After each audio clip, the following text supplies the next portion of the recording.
me to Winkle's class once again. Today is a wonderful day. Today's video marks the beginning of the videos or series of videos that I'm going to do with respect to understanding UV visible spectroscopy. So if you are someone who is interested in gaining an in-depth knowledge in how UV spectroscopy works or what it actually means, what it entails, then I would advise you to follow this particular season or series of videos bit by bit, episode by episode, in order to understand everything that you need to get. Alright, so let's jump right into it. As the topic boldly says, UV visible radiations and electronic excitations. That is what today's video is specifically about. Yeah, and then this video is the episode 1 of the series of videos that I'm going to release. Let's look at the objectives of today's video. In this video, we are going to look at what spectroscopy is. You get to understand what spectroscopy means and then what it can be used for. And then we'll also talk about UV visible radiations, the kind of radiations that are used in spectroscopy and then how they can be used. We can also talk about orbitals, okay, the kind of orbitals that we are going to be dealing with, molecular orbitals, atomic orbitals, and how they are formed. All right, and then for the fourth thing or the fourth objective on the list, we are going to be talking about the molecular orbital diagram. Yeah, the MOD, how the molecular orbitals are arranged. Okay, that is what we are going to talk about in that aspect. And then finally, we will look at electronic excitations, how electrons get excited when they get irradiated by a particular kind of radiation. Yeah, so that is for the fifth one. So let's start from the first one, spectroscopy. So most of us would know what spectroscopy means. I'm sure for you to be able to even start following this video and then develop that zeal to know what spectroscopy actually means. It means that maybe you are reading analytical chemistry or analytical biochemistry, or you are doing something that is related to spectroscopy. Yeah, so spectroscopy, as seen in the slide, simply means it is a science that deals with the study of the interaction that occurs between matter and radiations. Okay, so we want to look at how radiations react or interact with matter. Matter can be anything. It can be water, it can be gari, it can be sugar, it can be anything. Okay, so we want to see how these radiations are going to interfere with it, how they are going to behave when the two of them meet or when they come together. That is what we want to look at in terms of spectroscopy.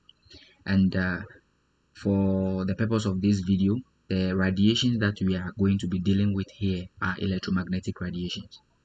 So someone will ask, what is an electromagnetic radiation? We'll look at that in the previous in the subsequent slides. Yeah, so electromagnetic radiations, there are several examples of them. We have the gamma rays, the x-rays, the microwaves, the radio waves, a whole lot of them. Yeah, and we are going to look at each of them. By the time you go through this series of videos, you would have understood everything about it. All right, now the second point on this particular slide says that UV visible spectroscopy deals with how UV-Vis radiations interact with each other. Yeah, so as I said earlier on, spectroscopy is simply how matter and then the electromagnetic radiations behave when they meet, right? Yeah, the same thing. So specifically narrowing down to ultraviolet visible radiations, we want to look at how this type of electromagnetic radiations interact with matter. Okay, that is what it simply means. All right, let's move on to the next slide. Now let's look at UV-Vis radiations proper. We usually say that these radiations are usually found in the ultraviolet and the visible regions of the electromagnetic spectrum. You see the diagram here, as you can see, if you follow the cursor, you see the diagram in different beautiful colors over here. This is what we call the electromagnetic spectrum. Okay, it ranges from gamma rays all the way to radio waves. It's made up of different types of radiations, and then these radiations, they all have their specific energy, they have their specific frequency, and also they have their specific wavelengths that they operate with. Okay, so this series of radiations, you use these characteristics, the wavelength, uh, the frequency, and then the energy to characterize them or to identify them.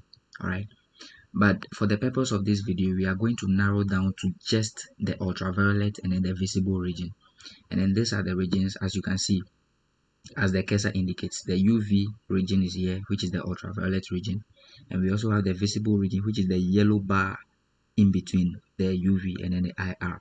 You could see here, it is now bolding over here. This is the visible region of the electromagnetic spectrum, and then it also has its own specific wavelength that it operates with. All right, so you can see from the points above, UV or ultraviolet region ranges from 100 to 350 nanometers. Okay, from other sources or other books, they might give you slightly different value, which might not necessarily start from 100, but then for the purpose of this video and then my source, we are going to use 100 nanometers. Okay, so UV radiations, the wavelength ranges from 100 nanometers to 350 nanometers. All right, then when you take that of the visible region, it ranges from 350 to 700 nanometers.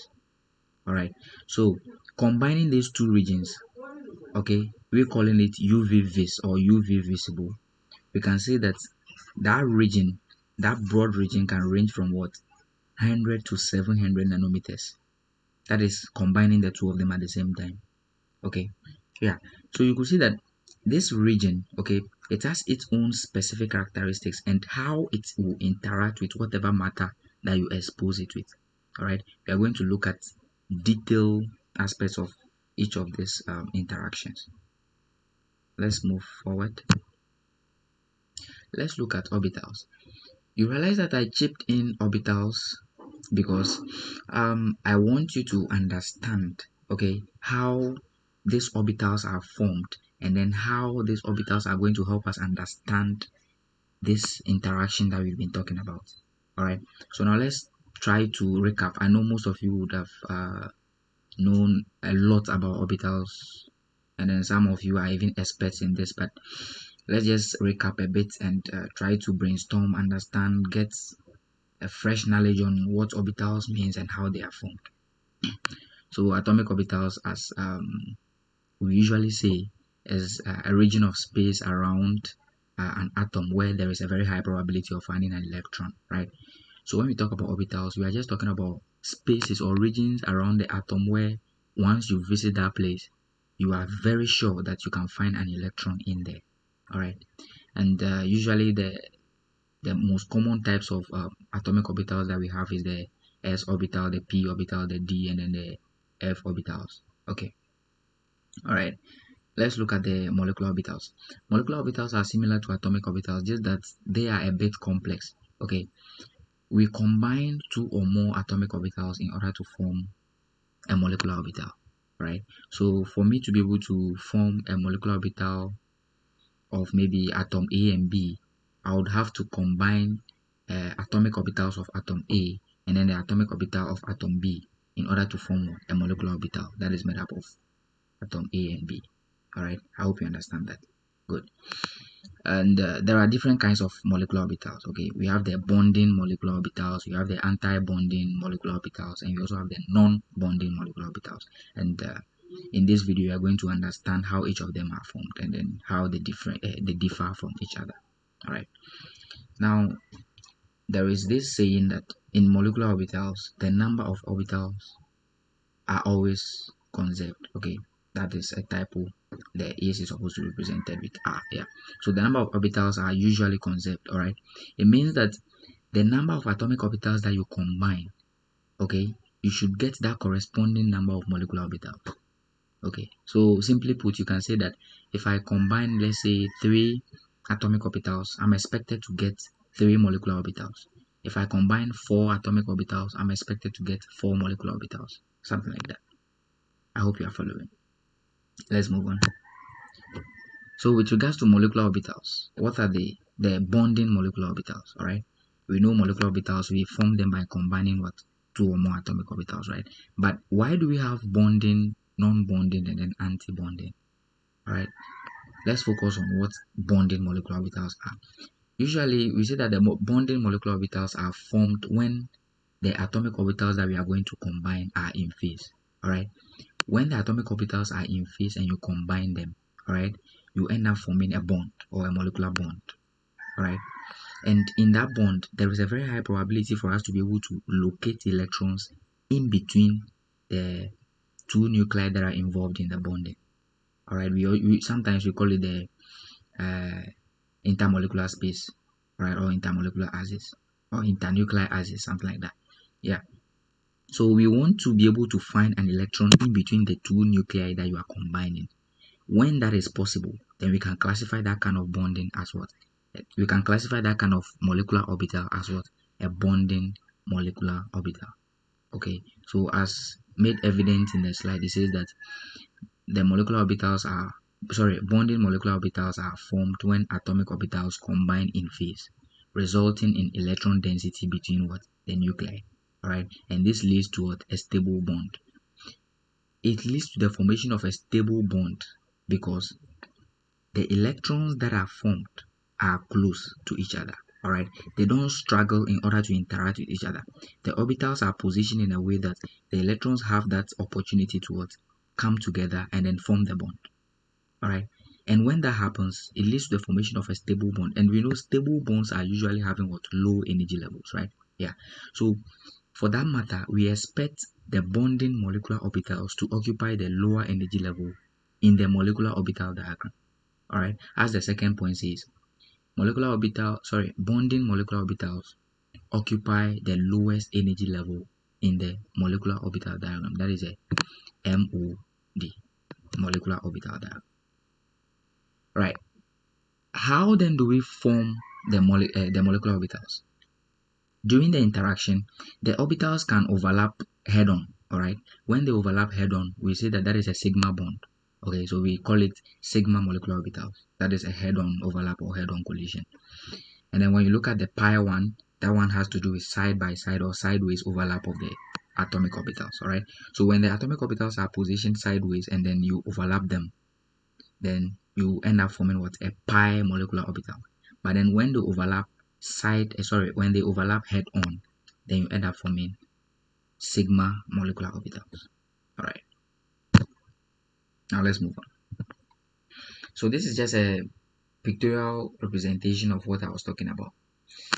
Let's picture the electrons or the orbitals in a form of waves. All right. So we know that when two waves interfere constructively, all right, they will form a bigger wave with a higher amplitude, right? In this situation, let's consider wave A. You realize that wave A has a crest here and a trough here, right? You look at the positions of the crest and the trough. You realize that this one is up and then this one is also up, which means that the two of them are in phase. This is also down and then this is also down. And look, you see that their specific positions are also very important. All right, so the first stroke is up, the first stroke is up, the second stroke is down, the second stroke is down. So you realize that these two waves, wave A and B, are in phase. All right, so when you combine them, all right, when they interfere with each other, we expect them to produce a bigger wave, which is this wave AB. All right, yeah. So in this same scenario, just with the idea that we used in terms of the waves, bring that same idea to the atomic orbitals. All right, let's say we have two hydrogen atoms. Okay, this hydrogen atom A and then we have hydrogen atom B. All right, look at the position of the electrons. You realize that the electrons are close to each other. This kind of arrangement is what we say that the atomic orbitals are in phase. All right, when they are positioned in a way that the electrons are close to each other and then they can interact easily, then we say that they are in phase. Okay, so when you combine this 1s orbital and then this 1s orbital of hydrogen B, when you combine the two of them, because they are in phase, we expect to form what? A bonding molecular orbital of what? Atom A and B, or hydrogen A and B. All right, and then when that happens, you realize that this is how it will look like. You would have the electrons in between the two nuclei. If this is the nucleus of the first hydrogen and this is the nucleus of the second hydrogen, you expect to form what? Or to find electrons in between these two nuclei. All right, that is what is said here, that there is a very high probability of finding electron in between the nuclei.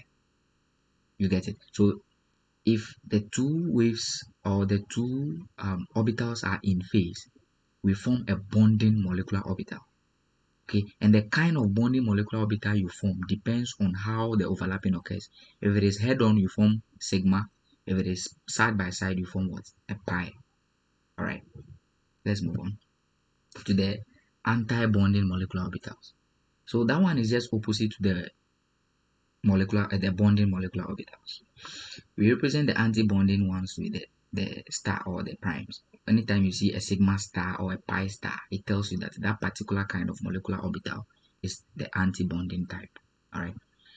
Now, it says that the anti-bonding molecular orbitals result from atomic orbitals combining out of phase, right? So, unlike the bonding molecular orbitals, the anti-bonding ones, we expect them to combine in a way that the orbitals must be out of phase, all right?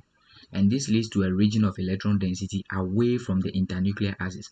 So we don't expect to find electrons in between the two nuclei that are involved in the bonding. Okay, yeah.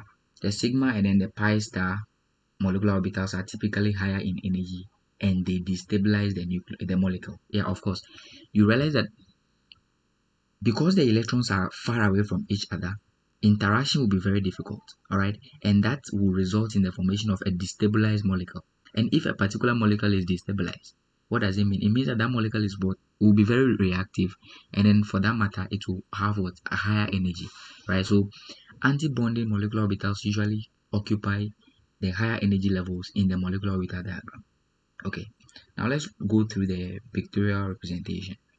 Just like we saw in the bonding molecular orbitals, you realize that this time these two waves, this wave and then these waves, are out of phase. Why? Because you see the first stroke is on the positive axis. It means that it is up, and then that same first stroke for the second wave is down, which is what? In the opposite direction, right? So when you combine these two waves, you expect them to cancel each other out. That is a destructive interference.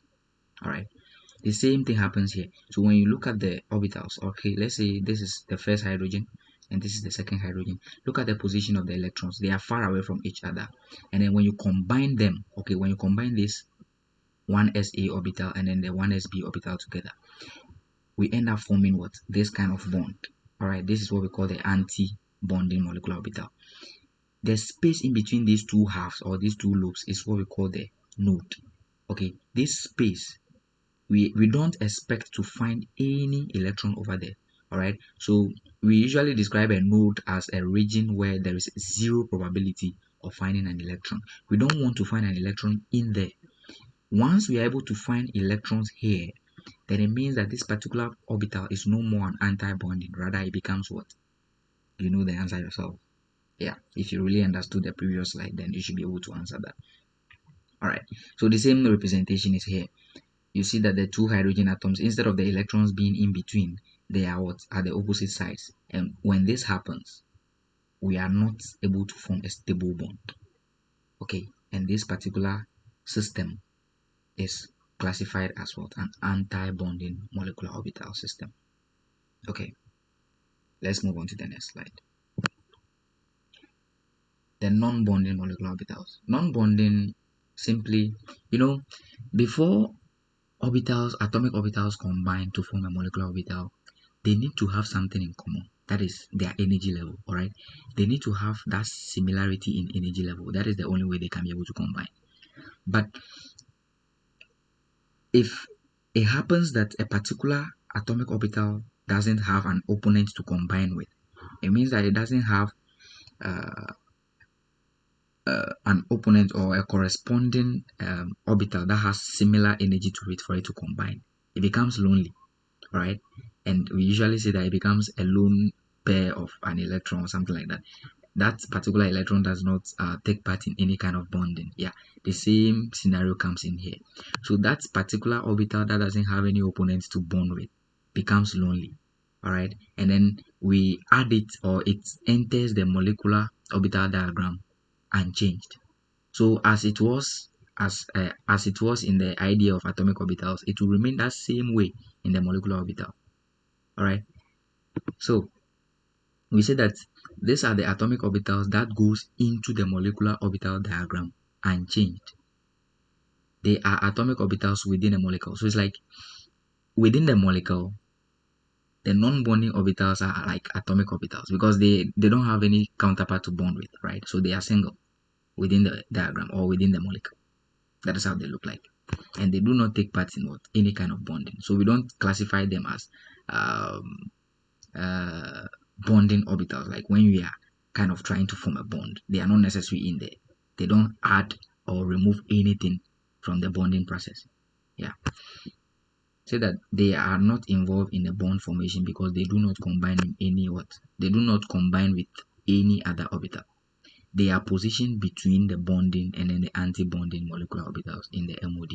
Yeah. So when you take the molecular orbital diagram here, you realize that the non-bonding orbitals occupies the the middle position. It is usually placed in between the anti-bonding and then the bonding orbitals.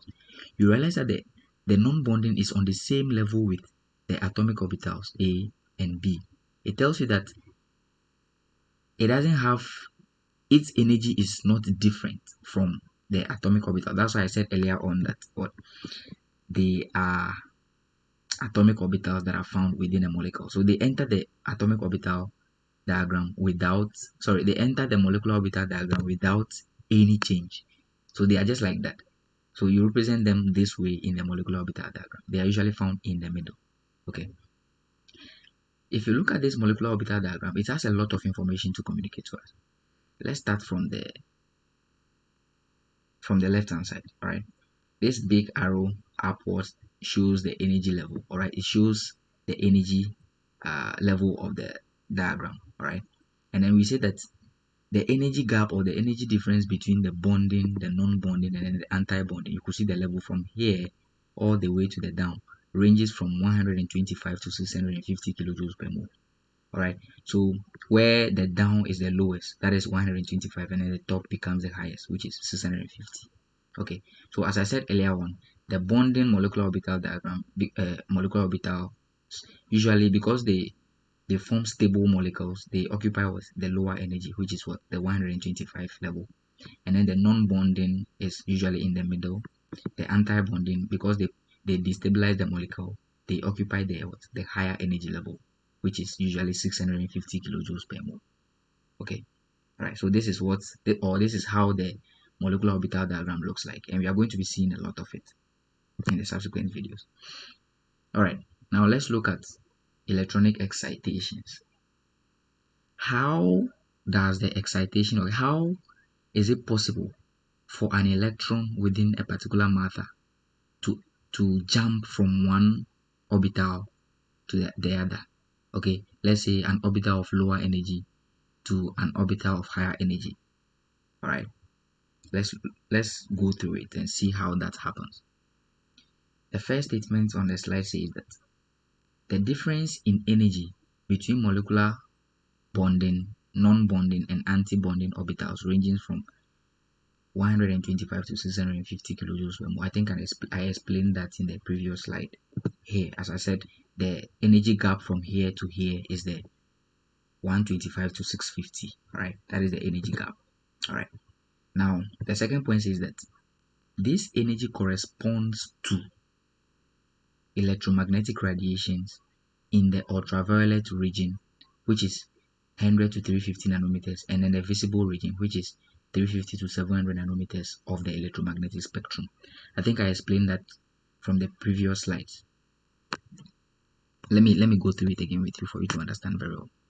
What we are trying to say here is that you realize that the energy gap, right? This energy gap, which ranges from the bonding to anti-bonding, that is from 125 to 650, it corresponds to a particular section or a particular radiation or particular group of radiations in the electromagnetic radiation or in the electromagnetic spectrum.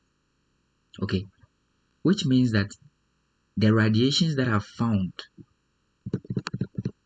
in here, the radiations that are found here, this violet region, the UV, and then the visible region, the radiations that are found here, they have that ability to provide the energy needed, okay, the energy needed to promote an electron within these regions. All right. So let's say, for example, if an electron is located on the bonding orbital here, and then this particular electron wants to jump all the way to the anti-bonding level, okay, that is, the electron wants to jump from 125 kilojoules per mole energy level to 650 kilojoules per mole energy level. The electron cannot just jump like that. It needs this amount of energy, right? It needs this range of energy. Is that not it?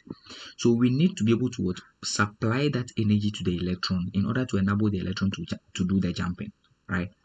Now, the only way we can do that, or one possible way we can do that, is to irradiate or to expose that particular electron to an electromagnetic radiation that has the ability to provide it with this amount of energy. All right, and we are saying that the electromagnetic radiations that are in this region, the UV and then the visible region, that has a wavelength between 100 to 700 nanometers, they have that ability to be able to provide the electron with this amount of energy in order to enable the electron to jump from its initial energy level to wherever destination it wants to go. Please, have you followed it? Yeah, so that is what this video is simply about. This video was just meant to introduce you into the journey proper. Okay, we are going to look at more exciting aspects of this particular topic, and then I hope you would find your understanding here. Whatever you want to understand, whatever knowledge you want to get, I hope you find it in the subsequent videos that I'm going to release. So don't forget to subscribe to my channel if you are new here. This channel will help you to understand everything you need to know about electronic excitation, about analytical chemistry or analytical biochemistry, and other topics in maybe biology, biochemistry, mathematics, and what have you. So stay tuned and then make sure you don't miss any of the videos that I'm going to release. Don't forget also to comment. If you have any comments, you can put your comment in the comment section. I'll read it and then reply you if necessary. Okay, and then you can also help this channel grow by liking the video. That is one basic aspect that I would want you to help us with. Don't forget to like the video. All right, after watching this video, make sure you like it, and if you find it very exciting, if you find it helpful, you can share it with your colleagues for them to also get what you have benefited over here. Thank you very much. I'll see you in the next episode. The next episode will help us understand how the spectroscopy process actually occurs. Like, we would look at how the electronic excitation really occurs, how the electrons absorb the radiation, and then how they get to jump from one energy level to the other. Thank you very much for watching the video. See you. Bye.